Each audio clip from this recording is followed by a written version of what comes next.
नमस्कार दोस्तों, कैसे हैं आप सब। आज मैं आप सबके लिए लेकर आई हूँ गणेश चतुर्थी की व्रत कथा। प्रत्येक माह की चतुर्थी गणेश जी की पूजा अर्चना के लिए सर्वश्रेष्ठ मानी जाती है। अपनी संतान की मंगल कामना के लिए महिलाएं माघ मास के कृष्ण पक्ष की चतुर्थी तिथि का व्रत रखती हैं। इसे संकटी चतुर्थी, लंबोदर संकटी चतुर्थी, तिलकुटा चौथ एवं माघी चौथ के नाम से भी जाना जाता है। इस दिन विघ्नहर्ता श्री गणेश जी, चौथ माता व चंद्रदेव की विधि पूर्वक पूजा अर्चना का विधान है। नारद पुराण के अनुसार इस दिन भगवान गजानंद की आराधना से सुख सौभाग्य में वृद्धि तथा घर परिवार पर आ रही विघ्न बाधाओं से मुक्ति मिलती है एवं रुके हुए मांगलिक कार्य संपन्न होते हैं। इस तिथि में गणेश जी की पूजा भालचंद्र नाम से भी की जाती है। इस चतुर्थी में चंद्रमा के दर्शन करने से गणेश जी के दर्शन का पुण्य फल प्राप्त होता है। इस दिन स्त्रियां अपने संतान की दीर्घायु और सफलता के लिए व्रत करती हैं एवं कथा सुनती हैं। आइए जानते हैं संकटी चतुर्थी की क्या है पौराणिक कथा। मान्यता के अनुसार संकट के दिन ही भगवान गणेश के जीवन पर बहुत बड़ा संकट आया था। इस साल संकटा चौथ शुक्रवार के दिन 21 जनवरी को है। कैसे शुरू हुआ इस व्रत, इसका पौराणिक कथा। पुराणों के अनुसार एक बार देवता कई विपदाओं से घिरे थे। तब वे मदद मांगने भगवान शिव के पास आए। उस समय शिव जी के साथ कार्तिकेय जी तथा गणेश जी भी बैठे थे। देवताओं की विनती सुनकर शिव जी ने कार्तिकेय व गणेश जी से पूछा कि तुम दोनों में से कौन देवताओं के कष्टों का निवारण कर सकता है।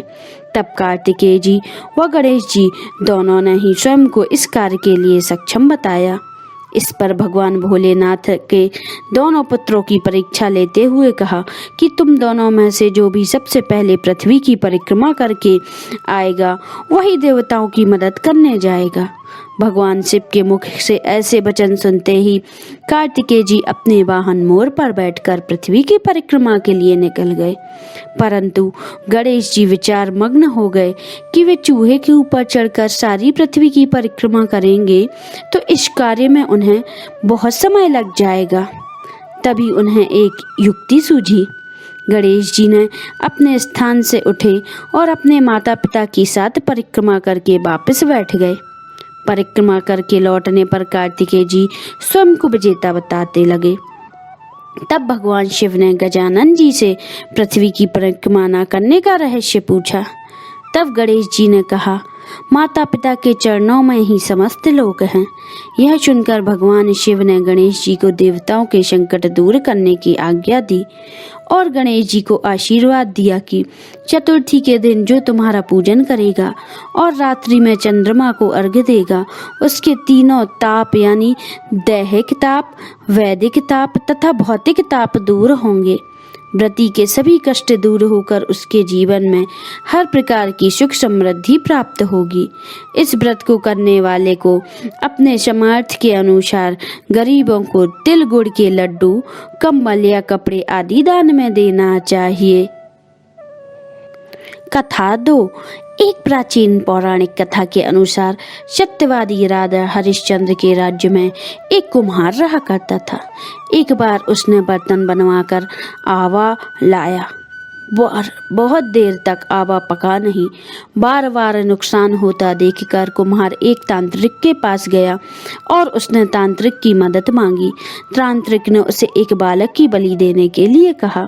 उसके कहने पर कुम्हार ने एक छोटे बच्चे को आवा में डाल दिया। उस दिन संकटी चतुर्थी थी। उस बालक की मां ने अपनी संतान की प्राणों की रक्षा के लिए भगवान गणेश से प्रार्थना की। कुम्हार जब अपने बर्तन को देखने गया तो उस बर्तन में पके हुए मिले और साथ ही बालक भी सुरक्षित मिला। इस घटना के बाद कुम्हार डर गया और उसने राजा के सामने पूरी कहानी सुनाई। इसके बाद राजा ने बच्चे और उसकी माँ को बुलवाया तो माँ ने संकटों को दूर करने वाली संकटा चौथ की महिमा का गुणगान किया। तभी से महिलाएं अपने संतान और परिवार की कुशलता और सौभाग्य के लिए संकटा चतुर्थी का व्रत करने लगी। कथा नंबर 3। पौराणिक कथा के अनुसार एक बार माँ पार्वती स्नान करने के लिए गईं। अपने पुत्र जी को पहरेदार के रूप में दरवाजे पर खड़ा कर दिया और बताया कि जब तक मैं स्नान करके वापस ना आऊं तब तक किसी को अंदर प्रवेश मत करने देना। उसी समय शिव जी पार्वती जी से मिलने आते हैं। गणेश जी उन्हें दरवाजे के भीतर न जाने को कहते हैं। गणेश जी के द्वार पर बार बार शिव जी को मना करने पर शिव जी को क्रोध आता है और अपना त्रिशूल गणेश जी पर चला देते हैं। इससे गणेश जी की गर्दन कटकर दूर जा गिरती है। तेज आवाजें सुनकर स्नान निपटाकर माता पार्वती बाहर आकर देखती हैं तो अपने पुत्र की गर्दन कटी देखकर विलाप करने लगती हैं। शिव जी से गणेश जी को पुनः जीवित करने का आग्रह करती हैं। शिव जी गणेश भगवान के सिर की जगह हाथी के बच्चे का सिर लगाकर जीवित कर देते हैं। माँ पार्वती जी के जीवन में पुनः खुशी आ जाती है। तभी से ये संकटा चतुर्थी का व्रत महिलाएं अपने बच्चों के कल्याण के और लंबी उम्र के लिए रखने लगी। बोलिए श्री गणेश गजानन महाराज जी की जय, माता पार्वती की जय, भगवान भोलेनाथ की जय। कथा समाप्त।